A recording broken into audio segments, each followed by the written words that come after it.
Doctor B R Ambedkar auto ಚಾಲಕರ association ವತಿಯಿಂದ ಕೆಜಿಎಫ್ನ Anderson ಪೇಟೆ ಬಸ್ ನಿಲ್ದಾಣದ ವೃತ್ತದಲ್ಲಿ ಆಟೋ ಚಾಲಕರಿಗೆ ಜಾಗೃತಿ ಅರಿವು ಮೂಡಿಸುವ ಕಾರ್ಯಕ್ರಮವನ್ನು ಹಮ್ಮಿಕೊಳ್ಳಲಾಗಿತ್ತು. ಮುಖ್ಯ ಅತಿಥಿಗಳಾಗಿ ಇನ್ಸ್ಪೆಕ್ಟರ್ ಅಮರಾವತಿ, ನಗರಸಭೆ ಅಧ್ಯಕ್ಷರು Shrimati Indira Gandhi, IMV Srinivasa Murthy, auto union leader doctor K Rajkumar ಅಧ್ಯಕ್ಷರು, IMV Munikrishna, sub inspector Manjunath, circle inspector Markondaiah ಮತ್ತಿತರರು ಭಾಗವಹಿಸಿದರು. ಈ ಸಂದರ್ಭದಲ್ಲಿ ಆಟೋ ಚಾಲಕರಿಗೆ ಆಹಾರದ ಕಿಟ್ಗಳನ್ನು ವಿತರಿಸಲಾಯಿತು.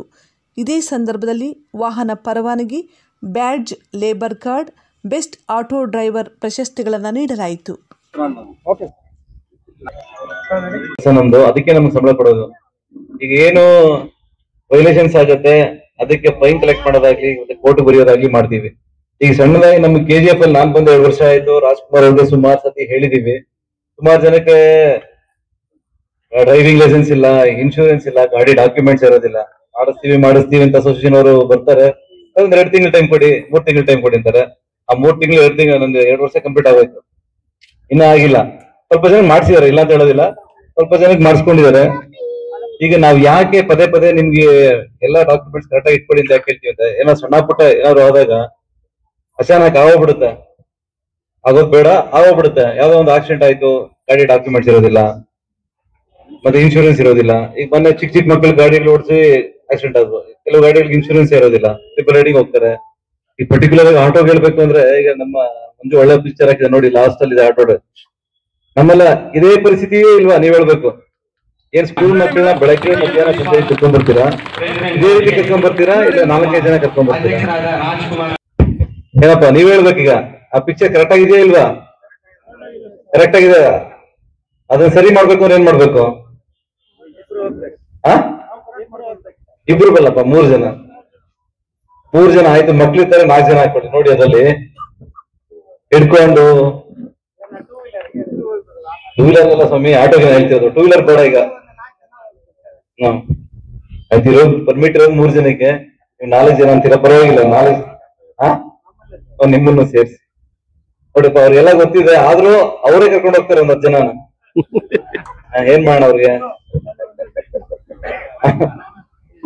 ದಯಮಾಡಿ ಈಗ ಸ್ಕೂಲ್ ಮಕ್ಕಳು, ಈಗ ಅವ್ರವ್ರ ಮಕ್ಳು ಅವ್ರವ್ರಿಗೆ ಹೆಚ್ಚು.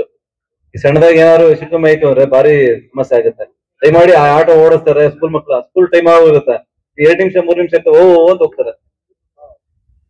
ಈಗ ನಾವು ತಡೆ ಹಾಕಿ ಆ ಟೈಮಲ್ಲಿ ಸ್ಕೂಲ್ ಮಕ್ಳು ಸ್ಕೂಲ್ ಕಳ್ಸೋದ, ಇಲ್ಲ ನಿಮ್ಗೆ ಫೈನ್ ಹಾಕ್ಸದ, ಏನ್ ಮಾಡೋದು?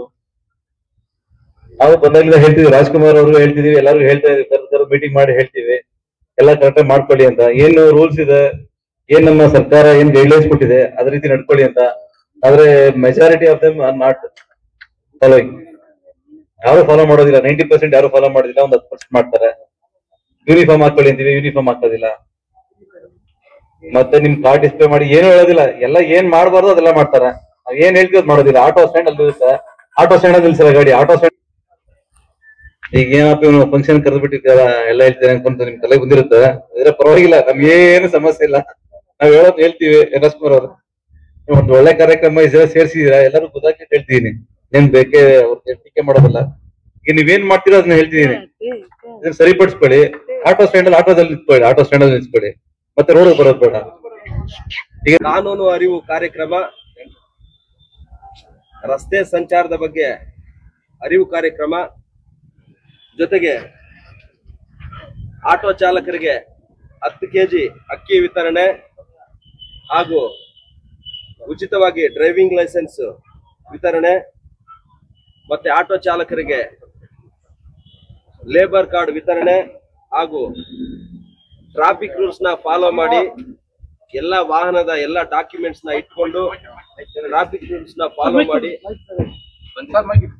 ಮಾಡಿ ಬೆಸ್ಟ್ ಆಟೋ ಡ್ರೈವರ್ಸ್ ಅಂತ ಅನ್ಸ್ಕೊಂಡವ್ರಿಗೆ ಅವಾರ್ಡ್ ಕಾರ್ಯಕ್ರಮನ ತುಂಬಾ ಚೆನ್ನಾಗಿ ಆಯೋಜನೆ ಮಾಡಿದ್ದಾರೆ. ಮೊದಲನೇದಾಗಿ ರಾಜ್ಕುಮಾರ್ ಅವರಿಗೆ ನಮ್ಮ ಪೊಲೀಸ್ ಇಲಾಖೆ ಪರವಾಗಿ ಅವರಿಗೆ ತುಂಬು ಹೃದಯದ ಸ್ವಾಗತವನ್ನ ಬಯಸ್ತೇನೆ. ನಾನು ಈ ಒಂದು ಪೊಲೀಸ್ ಠಾಣೆಗೆ ಬಂದು ಸುಮಾರು 2 ವರ್ಷ ಆಯ್ತು. 2 ವರ್ಷದಲ್ಲಿ ಇದು 2ನೇ ಕಾರ್ಯಕ್ರಮ ಇದೇ ಸ್ಥಳದಲ್ಲಿ. ಆಟೋ ಚಾಲಕರ ಬಗ್ಗೆ ಅವ್ರಿಗಿರುವ ಕಾಳಜಿನ ನಾವು ನೋಡೋದಾದ್ರೆ ತುಂಬಾನೇ ಪ್ರೀತಿ ವಿಶ್ವಾಸ ಇದೆ. ಮೊದಲನೇದಾಗಿ ನಮ್ಮ ಇಲಾಖಾ ಪರವಾಗಿ ನಾನು ಆಟೋ ಚಾಲಕರಿಗೆ ಹೇಳೋದೇನೆಂದ್ರೆ, ನಮ್ಮ ಠಾಣಾ ವ್ಯಾಪ್ತಿಯಲ್ಲಿ ಖಾಸಗಿ ಶಾಲೆಗಳು, ಸರ್ಕಾರಿ ಶಾಲೆಗಳು ತುಂಬಾನೇ ಇದ್ದಾವೆ.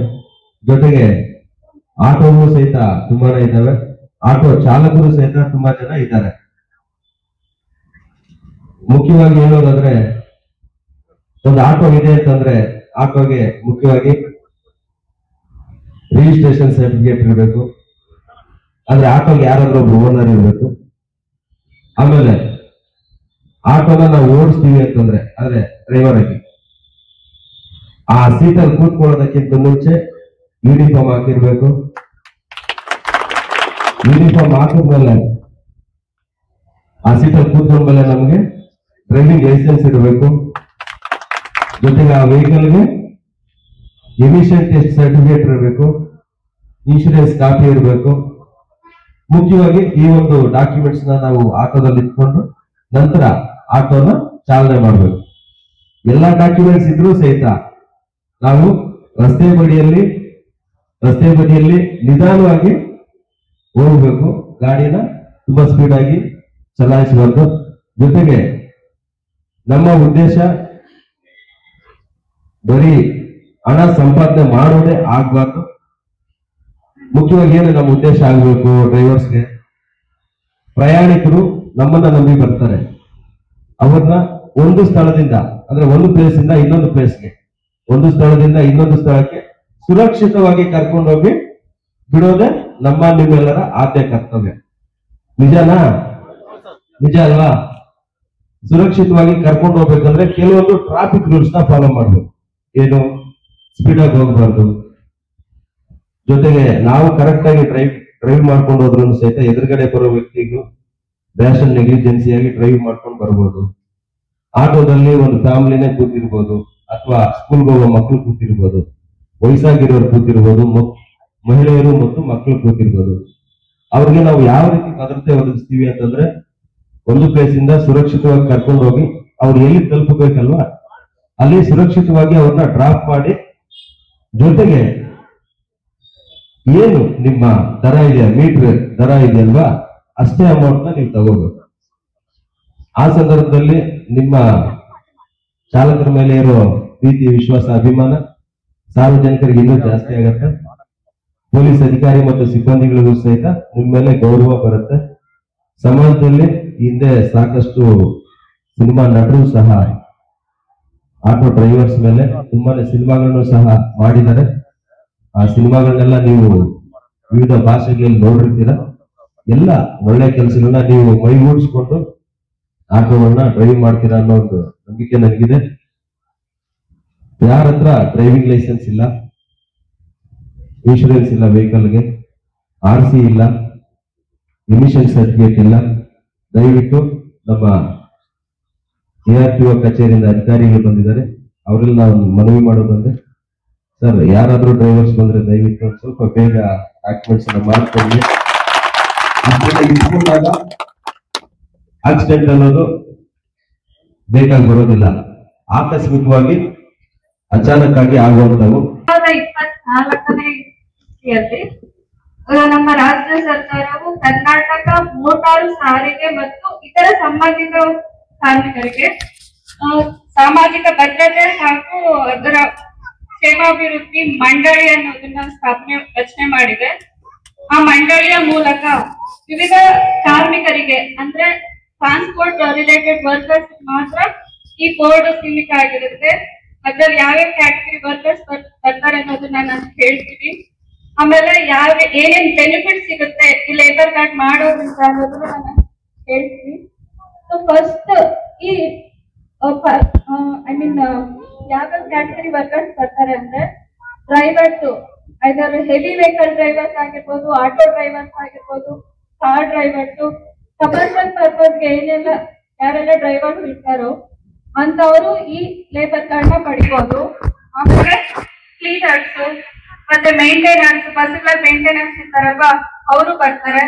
ಆಮೇಲೆ ನಾಟ್ ಓನ್ಲಿ ಡ್ರೈವರ್ಸ್, ಇವನ್ ಗ್ಯಾರೇಜ್ಗಳಲ್ಲಿ ವರ್ಕ್ ಮಾಡ್ತಾರಲ್ವಾ, ಮೆಕ್ಯಾನಿಕ್ಸ್, ಎಲೆಕ್ಟ್ರಿಷಿಯನ್ಸ್, ಆಮೇಲೆ ಟಿಂಕರಿಂಗ್ಸ್ ಅಲ್ಲಿ, ಮತ್ತೆ ಕ್ಲೀನಿಂಗ್, ವಾಟರ್ ಕ್ಲೀನ್ ಮಾಡ್ತಾರಲ್ವಾ ಕಾರ್ಗಳಲ್ಲಿ, ಅಂತ ಶಾಪ್ಗಳಲ್ಲಿ, ಪಂಚರಿಂಗ್ ಶಾಪ್ಸ್ ಅಲ್ಲಿ, ಈ ತರ ರಿಲೇಟೆಡ್ ಟ್ರಾನ್ಸ್ಪೋರ್ಟ್ ವರ್ಕ್ ರಿಲೇಟೆಡ್ ಏನೆಲ್ಲ ಇರ್ತಾರೋ ಅಂತ ಕಾರ್ಮಿಕರನ್ನ ಈ ಮಂಡಳಿ ಗುರುತಿಸಿ ಅಂತವ್ರಿಗೆ ಸೌಲಭ್ಯಗಳನ್ನ ಒದಗಿಸ್ತಾ ಇದೆ. ಸೊ ಫಸ್ಟ್ ನಾವ್ 60 ವರ್ಷ ವಯೋಮಿತಿಯನ್ನು ಹೊಂದಿರ್ಬೇಕಾಗತ್ತೆ. ಸೊ 60 ವರ್ಷ ಆದ್ಮೇಲೆ ಈ ಕಾರ್ಡ್ ಸೌಲಭ್ಯನ ಪಡೆಯಲಿಕ್ಕೆ ಬರೋದಿಲ್ಲ. ಆಮೇಲೆ DL ಕಂಪಲ್ಸರಿ ಇರ್ಬೇಕು, DL ಕಂಪಲ್ಸರಿ ಇರುತ್ತೆ. ಆಮೇಲೆ PSI PF ಸೌಲಭ್ಯ ಪಡೀತಿರ್ಬಾರ್ದು, ಇದು ಪ್ಯೂರ್ಗೆ ಮಾತ್ರ ಸೀಮಿತ ಇರೋದ್ರಿಂದ PSI PF ಸೌಲಭ್ಯನ ಪಡಿತಾ ಇರ್ಬಾರ್ದು. ಆಮೇಲೆ ಇದು ಲೈಕ್ ಯಾವುದೇ ಕಂಪನಿಗಳಲ್ಲಾಗ್ಲಿ ಕೆಲಸ ಮಾಡೋರಿಗೆ ಇಂಥ ಸೌಲಭ್ಯ ಪಡೆಯೋಕ್ಕಾಗಿಲ್ಲ. ಯಾಕೆ ಅಂತಂದ್ರೆ ಲೈಕ್ ಡ್ರೈವರ್ಸ್ ಅಂದ್ರೆ ಗೊತ್ತಿರುತ್ತೆ ಅಲ್ವಾ, ಯೂಶಲಿ ರೋಡ್ಸ್ ಅಲ್ಲೇ ಮಾಡ್ತಿರ್ತಾರೆ, ಅವ್ರ ಕರ್ತವ್ಯ ನಿರ್ವಹಿಸ್ತಾ ಇರ್ತಾರೆ. ಎನಿ ಟೈಮ್ ಅಪಘಾತ ಒಳಗಾಗೋದು ಹೇಳಕ್ಕಾಗಲ್ಲ. ಸೊ ಅಂತವ್ರು ಏನ್ ಮಾಡ್ಬೇಕು, ಲೈಕ್ ಒಂದು ಸಾಮಾಜಿಕ ಭದ್ರತೆ ಅವ್ರ ಫ್ಯಾಮಿಲಿಗೆ, ಕುಟುಂಬ ಅವ್ರಿಗೆ, ನಾಮನಿರ್ದೇಶಕರು ಯಾರಿರ್ತಾರೋ ಅವ್ರಿಗೆ ಒಂದು ಸಾಮಾಜಿಕ ಭದ್ರತೆಯನ್ನ ಒದಗಿಸ್ಬೇಕಾಗುತ್ತೆ. ಅದು ನಿಮ್ಮೆಲ್ಲರ ಜವಾಬ್ದಾರಿ ಇರುತ್ತೆ. ಈಗ ಸರ್ಕಾರದಿಂದ ನೀವು ಜಸ್ಟ್ 3 yearsಗೆ 50 rupees ಕೊಟ್ಟು ಒಂದು ಲೇಬರ್ ಕಾರ್ಡ್ ಪಡಿಬೋದಲ್ವಾ, 50 rupees ಇರುತ್ತೆ. ಎವ್ರಿ 3 years 50 rupees ಕೊಟ್ಟು ರಿನ್ಯೂವಲ್ ಮಾಡಿಸ್ಕೋಬಹುದು. ಇದಕ್ಕೆ ಏನೆಲ್ಲ ನಿಮಗೆ ದಾಖಲಾತಿಗಳು ಬೇಕಾಗತ್ತಂದ್ರೆ, ಡ್ರೈವರ್ಸ್ಗೆ DL ಕಂಪಲ್ಸರಿ, ಆಧಾರ್ ಕಾರ್ಡು, ನಿಮ್ದು ರೇಷನ್ ಕಾರ್ಡು. ರೇಷನ್ ಕಾರ್ಡ್ ಇಲ್ಲದೆ ಇರೋರು ಪ್ರಸ್ತುತ ರೇಷನ್ ಕಾರ್ಡ್ ಇಲ್ಲದೆ ಅಪ್ಲೈ ಮಾಡ್ಕೊಳ್ಳಿ. ಮತ್ತೆ ರೇಷನ್ ಕಾರ್ಡ್ ಮಾಡಿಸ್ಕೊಂಡ್ರೆ ನಿಮ್ಗೆ ಲೈಕ್ ನಮ್ಗೇನು ನಿಮ್ ನಾಮನಿರ್ದೇಶಕರು, ಒರಿಜಿನಲ್ ನಾಮನಿರ್ದೇಶಕರು ಯಾರು ಅನ್ನೋದು ನಾವು ಐಡೆಂಟಿಫೈ ಮಾಡಕ್ಕೆ ನಮ್ಗೆ ರೇಷನ್ ಕಾರ್ಡ್ ಯೂಸ್ ಆಗತ್ತೆ. ಮತ್ತೆ ನಿಮ್ದು ಬ್ಯಾಂಕ್ ಅಕೌಂಟ್ ಪಾಸ್ಬುಕ್ ಜೆರಾಕ್ಸ್ ಮತ್ತೆ ಒಂದು ಫೋಟೋ, ಇಷ್ಟೆಲ್ಲ ಡೀಟೇಲ್ಸ್ ಕೊಟ್ಟು ನೀವು ರಿಜಿಸ್ಟ್ರೇಷನ್ ಆದ್ರೆ ಏನೆಲ್ಲ ಸೌಲಭ್ಯಗಳು ಸಿಗುತ್ತೆ ಅನ್ನೋದನ್ನ ಹೇಳ್ತೀವಿ. ಮೊದಲನೇದಾಗಿ ಸಪೋಸ್ ಒಬ್ಬ ಫಲಾನುಭವಿ, ನೋಂದಾಯಿತ ಫಲಾನುಭವಿ ರಿಜಿಸ್ಟ್ರೇಷನ್ ಆಗಿರ್ಲೇಬೇಕು, ಇದು ಕಂಪಲ್ಸರಿ. ಇವ್ರೇನಾದ್ರೂ ಆಕ್ಸಿಡೆಂಟಲ್ ಡೆತ್ ಆದ್ರೆ ಅವರ ಫ್ಯಾಮಿಲಿ ನಾಮನಿರ್ದೇಶಕರಿಗೆ 5 ಲಕ್ಷ ರೂಪಾಯಿಗಳನ್ನು ಸರ್ಕಾರವು ನೀಡಿ ಅವರಿಗೆ ಸಾಮಾಜಿಕ ಭದ್ರತೆಯನ್ನ ಒದಗಿಸುತ್ತೆ. ಸಪೋಸ್ ಆಕ್ಸಿಡೆಂಟ್ ಆಗಿ ಶಾಶ್ವತ ದುರ್ಬಲತೆ ಆದ್ರೆ ಅವ್ರಿಗೆ 2 ಲಕ್ಷ ಪರಿಹಾರ ನೀಡುತ್ತೆ. ಆಕ್ಸಿಡೆಂಟ್ ಆಗಿ 15 ದಿನ ಒಳಗಡೆ ಏನಾದ್ರೂ ಹಾಸ್ಪಿಟಲ್ ಅಡ್ಮಿಟ್ ಆಗಿದ್ರೆ 1 ಲಕ್ಷದವರೆಗೂ ಹಾಸ್ಪಿಟಲ್ ವೆಚ್ಚನ ಸರ್ಕಾರನೇ ಭರಿಸುತ್ತೆ. ಆಮೇಲೆ ಆಕ್ಸಿಡೆಂಟ್, ಇದೊಂದು ಇಟ್ಕೊಳ್ಳಿ, ಆಕ್ಸಿಡೆಂಟ್ ಆಗಿ ತೀರ್ಕೊಂಡಾಗ ಆ ಫಲಾನುಭವಿ 2 ಮಕ್ಕಳಿಗೆ ಸರ್ಕಾರ ವರ್ಷ ಅವ್ರ ಮಕ್ಕಳಿಗೆ ಓದಿರ್ತಾರಲ್ವಾ, ಫಸ್ಟ್ ಸ್ಟ್ಯಾಂಡರ್ಡ್ ಇಂದ ಡಿಗ್ರಿ ವರ್ಗೂ ಪ್ರತಿ ವರ್ಷ 10,000 ಕೊಟ್ಟು ಅವ್ರಿಗೆ ಓದ್ಲಿಕ್ಕೆ ಸಹಾಯ ಮಾಡುತ್ತೆ. ಇರಬೇಕು. ಮತ್ತೆ ಒಬ್ಬ ಚಾಲಕರಲ್ಲಿ ಸೀಟಲ್ಲಿ ಕೂರೋಕ್ಕಿಂತ ಮುಂಚೆ ಅವ್ರಿಗೆ ಏನೆಲ್ಲ ಒಂದು ಕ್ವಾಲಿಟೀಸ್ ಇರಬೇಕು ಅದು ಮುಖ್ಯವಾಗಿ ಅರ್ಥಕೊಂಡು ರೋಡ್ ಮೇಲೆ ವಾಹನಗಳನ್ನ ಚಲಿಸಿದಾಗ ಅಪಘಾತಗಳನ್ನು ಆದಷ್ಟು ತಡಿಬಹುದು. ಈ ಅಪಘಾತ ಆಗೋದಕ್ಕೆ ಮೇನ್ ಉದ್ದೇಶ ಬಂದು ಆತುರತೆ ಮತ್ತು four knowledge, road safety knowledge. So ಅದನ್ನು ಮೊದಲಾಗಿ ಅರ್ಥಕೊಳ್ಬೇಕಾಗುತ್ತೆ. ಒಂದು ಡ್ರೈವರ್ ಆಗಿ ರೋಡ್ ಮೇಲೆ ಬರೋಕ್ಕಿಂತ ಮುಂಚೆ ಪ್ರಮುಖವಾಗಿ ಒಂದು ಚಾಲಕನಾಗಬೇಕಂದ್ರೆ ಒಂದು ಡ್ರೈವಿಂಗ್ ಲೈಸೆನ್ಸ್ ಇರಲೇಬೇಕು. ಸೊ ಇಲ್ಲಿ ನಾವು ನೋಡಿದಾಗ ಎನ್ಫೋರ್ಸ್ಮೆಂಟಲ್ಲಿ ಆಗ್ಬೋದು, ಪ್ರವರ್ತನಾ ಕಾರ್ಯದಲ್ಲಿ ತುಂಬ ಜನಕ್ಕೆ ಡಾಕ್ಯುಮೆಂಟ್ಸ್ ಇರಲ್ಲ, DLs ಇರಲ್ಲ, ಮತ್ತು ತುಂಬ ಎಕ್ಸಸ್ ಪ್ಯಾಸೆಂಜರ್ಸ್ನ ಹಾಕೊಂಡು ಹೋಗ್ತಾರೆ. ಒಂದು ಚೌಕಟ್ಟಿನಲ್ಲಿ ಕೇಸಸ್ ಹಾಕಬೇಕು ಅಂತ ಅನಿಸುತ್ತೆ, ಇನ್ನೊಂದು ಚೌಕಟ್ಟಿನಲ್ಲಿ ಒಂದು ಮಾನವೀಯತೆ ದೃಷ್ಟಿಯಲ್ಲಿ ನೋಡಿದಾಗ ನೀವು ಮಾಡ್ತಿರೋದೇ ಒಂದು ಜೀವನಕ್ಕಾಗಿ ಮಾಡುವಾಗ ಕಾನೂನು ಉಲ್ಲಂಘನೆ ಮಾಡೋದಿಲ್ಲ. ಕಾನೂನು ಉಲ್ಲಂಘನೆ ಮಾಡಿದಾಗ ನಾವು ಅದನ್ನು ಕ್ರಮ ಕೈಗೊಳ್ಳಬೇಕಾಗುತ್ತೆ. ಹಾಗಾಗಿ ಕಾನೂನು ಚೌಕಟ್ಟಲ್ಲಿ ಆದಷ್ಟು ಎಲ್ಲರೂ ನಿಟ್ಟಿನಲ್ಲೇ ಇರಬೇಕು. ಕಾನೂನನ್ನು ಯಾರು ಜಾಸ್ತಿ ಉಲ್ಲಂಘನೆ ಮಾಡಬೇಕು. ಮತ್ತು ಪ್ರಮುಖವಾಗಿ ವಾಹನಗಳನ್ನು ಸುಸ್ಥಿತಿಯಲ್ಲಿ ಇಟ್ಕೊಳ್ಳಿ. ರೋಡ್ ಮೇಲೆ ಬಂದಾಗ ಫಸ್ಟು ಆದ್ಯತೆ ನಾವು ಪೆಡೆಸ್ಟ್ರಿಯನ್ಸ್ ಅಂತ ಕೊಡಬೇಕಾಗುತ್ತೆ, ಅವ್ರಿಗೆ ಆದ್ಯತೆಯನ್ನು ಕೊಡಿ ಜಾಸ್ತಿ. ಇನ್ನು ಪ್ರಮುಖವಾಗಿ ಹೇಳಬೇಕಾದ್ರೆ ಈ ಮಾಸವನ್ನು ಒಂದು ಸಾರಿಗೆ ಇಲಾಖೆ ವತಿಯಿಂದ ಮಾಸಾಚರಣೆ ಅಂದರೆ ಪೊಲ್ಯೂಷನ್ ಕಂಟ್ರೋಲ್ ಆಗಿ ಮಾಡಬೇಕಂತ ಮಾಲಿನ್ಯ ನಿಯಂತ್ರಣ ಮಾಸಾಚರಣೆ ಅಂತಲೇ ಈ ತಿಂಗಳನ್ನು ಆಚರಿಸ್ತೀವಿ. ಅಂದರೆ ಪ್ರತಿದಿನ ಒಂದೊಂದು ದಿವಸ ಆಗೋದನ್ನು ಇವಾಗ ಒಂದೊಂದು ತಿಂಗಳಾಗಿ ಆಚರಿಸ್ಕೊಳ್ತೀವಿ. ಸೊ ಈಗಾಗಲೇ ಇದರ ಮುಂಚಿತವಾಗಿ ನಮ್ಮ ಸಾರಿಗೆ ಅಧಿಕಾರಿಯಾದ ಗಜೇಂದ್ರ ಬಾಬು ಅವರು ಗಿಡವನ್ನು ನೆಡುತ್ತಾ ಒಂದು ಉದ್ಘಾಟನೆ ಸಮಾರಂಭವನ್ನು ಮಾಡಿಕೊಟ್ಟಿದ್ದಾರೆ. For all NCERT, CBSE textbooks, guides, PUC, ITI, BE textbooks, guides and classmate notes, and for all the types of stationery available only at Satya Bookstore, opposite to Karur Vaishya ATM, Aladamara, Bemmal Nagar, KGF. For more details, contact 8073962145. 100% pure and clean.